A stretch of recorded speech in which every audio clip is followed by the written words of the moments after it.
तो स्वागत है आप सभी का एक और नई वीडियो में। इस वीडियो में मैं आपको बताऊंगा कि आप अपने लिए अगर एक सेकेंड हैंड कार लेते हो तो उसे ट्रांसफर करने में क्या क्या डॉक्यूमेंट्स लगते हैं, क्या क्या प्रोसीजर होता है, कितने पैसे लगते हैं, किन किन चीजों का आपको ध्यान रखना चाहिए। तो एक भाई का कमेंट आया था, इसलिए मैंने सोचा इसके ऊपर भी एक वीडियो बना देते हैं। तो पहले तो मेरे को इन सब चीजों के बारे में कोई भी नॉलेज नहीं थी, लेकिन मैंने अपने लिए टाटा नैनो खरीदी थी ना सेकेंड हैंड, आज से लगभग 7-8 महीने पहले। तो उस टाइम मेरे को पता चल गया था कि जब हम ट्रांसफर करते हैं, ओनरशिप ट्रांसफर करते हैं कार की, तो उसके लिए क्या क्या डॉक्यूमेंट्स लगते हैं, किन किन चीजों का ध्यान रखना चाहिए आपको, ताकि आपका काम एकदम फटाफट हो जाए स्मूथली। तो सबसे पहले मैं आपको बता देता हूँ कि डॉक्यूमेंट्स क्या क्या लगते हैं। जिसकी गाड़ी है, मतलब जिसके नाम पे है, उसके क्या क्या डॉक्यूमेंट लगेंगे और आपके क्या क्या डॉक्यूमेंट्स लगेंगे। तो वैसे मेन तो दो चीज होती है, एक तो आधार कार्ड होता है और दूसरा पैन कार्ड होता है। ये दो तो चाहिए ही चाहिए। जो बेच रहा है उसके भी चाहिए और जो खरीद रहा है उसके भी चाहिए। मतलब जिसके नाम पे गाड़ी है ना, उसका आधार कार्ड और पैन कार्ड चाहिए होता है। और आजकल मार्केट में ये फ्रॉड भी चल रहा है, गाड़ी होती किसी के नाम पे और बेचता कोई और है। तो आपको इन सब चीजों से दूर रहना है। तो जब भी आप गाड़ी खरीदते हो सेकंड हैंड और जिसके नाम पे गाड़ी होती है, वो उस टाइम वहां पे अवेलेबल होना चाहिए।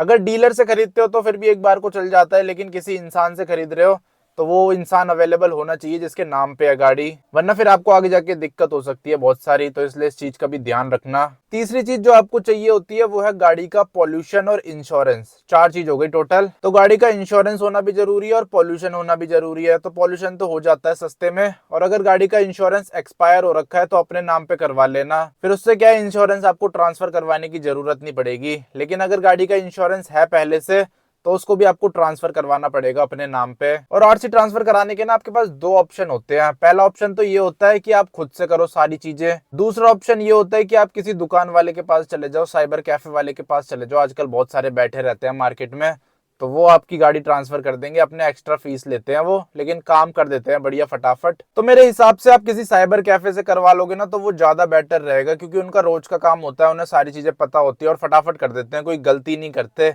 लेकिन अगर आप खुद करने की कोशिश करोगे तो हो सकता है आपसे गलती हो जाए, अगर आपका डेली का काम नहीं है, क्योंकि हो जाती है गलती छोटी मोटी। तो इसीलिए मेरे हिसाब से आपको वैसे ही करवा लेना चाहिए किसी साइबर कैफे से, क्योंकि इतने ज्यादा पैसे भी नहीं लेता वो। मेरे ख्याल से 500-1000 रुपए लेगा। मतलब 500-1000 तो वो अपने लेगा, उसके अलावा जो चार्जेस लगते हैं वो 550 या 600 रुपए के आसपास लगते हैं दिल्ली में। और बाकी ये जो सारी चीजें मैं दिल्ली के हिसाब से बता रहा हूँ, तो आपके स्टेट में हो सकता है अलग चीजें होती हो, वहां पे अलग डॉक्यूमेंट्स लगते हो।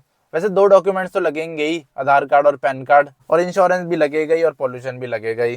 तो मेरे हिसाब से तो पूरे इंडिया में यही होना चाहिए। और अब आपको मैं एक तगड़ी सी चीज दिखाता हूँ जो आपको लेनी है। देखो ये बुक है, ये येलो कलर की बुक होती है। इसमें यहाँ देखो लिखा हुआ है, क्या लिखा है, report of transfer of ownership of a motor vehicle. ये देख लो, पढ़ लो अच्छे से। तो एक बार मैं आपको ये बुक एकदम अच्छे से दिखा देता हूँ। तो कुछ इस तरह की ये बुक होती है। देखो यहाँ पे फाइल नंबर लिखा है, फिर name, register number, make, model, colour, engine number, चेसी नंबर, बेचने वाले के हस्ताक्षर, खरीदने वाले के हस्ताक्षर। तो यहाँ पे देखो जहां जहां राइट लग रखा है ना इस पूरी बुक में, वहां पे आपको साइन करवा लेने हैं जो गाड़ी बेच रहा है उसके, जिसके नाम पे है। ये देखो इसमें बहुत सारे फॉर्म है। पहले पेज में है फॉर्म 29, इसमें है form of notice of ownership of a motor vehicle. बाकी आप पढ़ोगे तो आपको सारी चीजें समझ आ जाएगी कौन सा फॉर्म किस चीज के लिए है। तो ये वाला फॉर्म इस चीज के लिए है, the registration certificate and insurance certificate have been handed over to him her them to be the best of my knowledge and believe the vehicle is not superderry and free from all encumbrances and the information furnished is true. I undertake to hold myself responsible for any inaccuracy। और यहाँ पे right बन रखा है, तो यहाँ आपको sign करवा लेने हैं ओनर के, गाड़ी के जो ओनर है अभी के टाइम पे। दूसरा भी वही सेम है, तो यहाँ पे भी करा लेने हैं। सारे फॉर्म ना 2-2 होते हैं इस बुक में।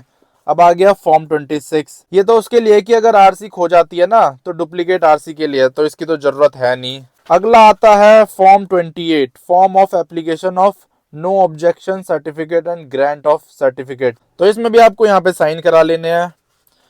ये भी 2-2 फॉर्म है ना, तो सब में 2-2 बार साइन करवा लेना, ऐसे नहीं कि एक ही बार कराओ दूसरे वाले में ना कराओ। फिर उसके बाद आता है एप्लीकेशन फॉर इंश्योरेंस ट्रांसफर।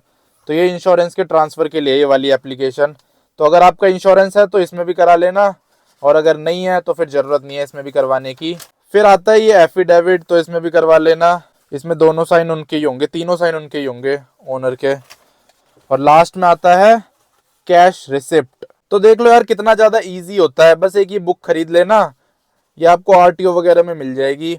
और इसमें साइन वाइन करवा लेना। फिर साइन करा के आप किसी भी साइबर कैफे में जाओगे ना तो वो फटाफट आपकी गाड़ी ट्रांसफर कर देगा। और ट्रांसफर कराते टाइम जो ओनर होगा जिसके नाम पे गाड़ी है तो उसके फोन में ओटीपी आएगा आधार वेरिफिकेशन के लिए, इसीलिए ओनर का नंबर वगैरह रख लेना। फिर वो ओटीपी डाल देगा, उसके बाद तो कुछ जरूरत नहीं होती ओनर की, मतलब जिसके नाम पे गाड़ी है उनकी। और इस सारे प्रोसेस के बाद लगभग 3-4 दिन में आपकी गाड़ी ट्रांसफर हो जाएगी आपके नाम पे और आपकी आरसी आ जाएगी आपके घर पे। वैसे अगर आप खुद करते हो ना ये सारी चीजें तो आपके 550-600 रुपए लगेंगे बस। लेकिन अगर आप साइबर कैफे से कराते हो तो 1500 भी लग सकते हैं, 1000 भी लग सकते हैं, 2000 भी लग सकते हैं। वो तो जगह पे डिपेंड करता है, कहीं पे ज्यादा लेते हैं, कहीं पे कम लेते हैं, कहीं पे 3000 भी ले लेते हैं, 2500 भी ले लेते हैं। लेकिन इतना ज्यादा ना मुश्किल नहीं है अगर स्टेट टू स्टेट कर रहे हो। अगर एक स्टेट से दूसरे स्टेट में कर रहे हो तो उसका तो थोड़ा अलग प्रोसीजर होता है। लेकिन जो ये मैंने बताया ये एक ही स्टेट में है, जैसे दिल्ली में, हरियाणा में, उत्तराखंड में। और हाँ, दिल्ली में तो अब आरटीओ में जाके होता नहीं है ट्रांसफर। अगर आप आरटीओ में जाके बोलोगे ना कि मेरे को गाड़ी ट्रांसफर करानी है, आरसी ट्रांसफर करानी है, तो वो बोलते हैं घर जाके ऑनलाइन कर लो,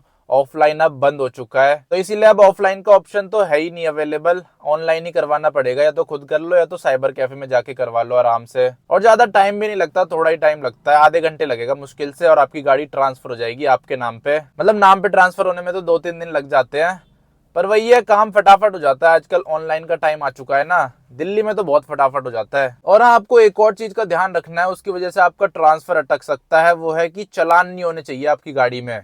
जैसे मेरी गाड़ी में ना चालान थे, उसकी वजह से बहुत टाइम तक अटका रहा था इसका ट्रांसफर। ये लगा लो लगभग 20-25 दिन के आसपास अटक गया था। मेरे को समझ ही नहीं आ रहा था, उसमें आ रखा था कि होल्ड पे डाल दिया है।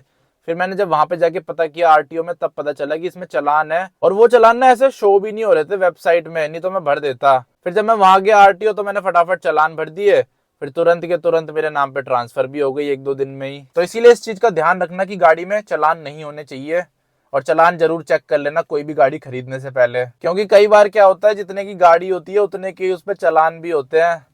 तो इसीलिए आपको आगे जाके दिक्कत ना हो तो इस चीज का भी पहले ही ध्यान रखना कि गाड़ी के चालान जरूर चेक कर लेना। चालान चेक करना भी बहुत ज्यादा इजी है, वर्चुअल कोर्ट वाली वेबसाइट में आप जाके चेक कर सकते हो चालान। और भी आजकल बहुत सारे ऐप्स और वेबसाइट्स हैं, उन पे जाके आप चेक कर सकते हो। क्योंकि जब तक चालान क्लियर नहीं होंगे गाड़ी आपकी ट्रांसफर नहीं होगी आगे। और अगर आपने गाड़ी खरीद ली बिना और अगर मान लो आपने गाड़ी खरीद भी ली लेकिन अगर गाड़ी में चालान ज्यादा हुए तो फिर वो सारे के सारे आपको ही भरने पड़ेंगे। तो इस चीज का भी ध्यान रखना। और मेरे हिसाब से तो खुद करने की ट्राई मत करना, क्योंकि यार एक तो सरकारी वेबसाइट होती भी थोड़ी अजीब है, समझ नहीं आती। इसीलिए वही अपना फटाफट कर देगा, क्योंकि उसका डेली का काम है तो उनको पता रहता है कैसे कैसे क्या करना है। और हाँ, और सारी चीज तो मैंने बता दी, लेकिन एक चीज मैं बताना भूल गया, वो है कि एक फोटो भी लगेगी। जिसके नाम पे गाड़ी है ना उसकी भी फोटो चाहिए एक, और आपकी भी फोटो चाहिए एक। जरूरी नहीं है कि फिजिकल फॉर्म में हो, वैसे डिजिटल फॉर्म में भी हो ना तब भी चल जाएगी, व्हाट्सएप पे ले लेना नहीं तो। और हाँ, एक और चीज, अगर आप साइबर कैफे से कराओगे ना तो ये सारी चीज जो फिल करने वाली है, जो फॉर्म में सारी चीजें फिल करने वाली है,